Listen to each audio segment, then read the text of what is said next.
সড়ক দুর্ঘটনায় চিত্রনায়িকা পরিমনির প্রথম স্বামী ইসমাইল হোসেন মারা গেলেন।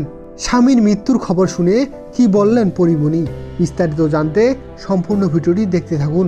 শুক্রবার ভোরে ঢাকা ভাঙ্গা মহাসড়কের মাদারীপুরের শিবচর এলাকায় এই ঘটনা ঘটে। নিহত ইসমাইল জামাতদার মঠবাড়িয়া উপজেলার মিরুখালী ইউনিয়নের ছোট্ট শৈল গ্রামের ব্যাংক কর্মকর্তা জাকির হোসেন জামাতদারের ছেলে।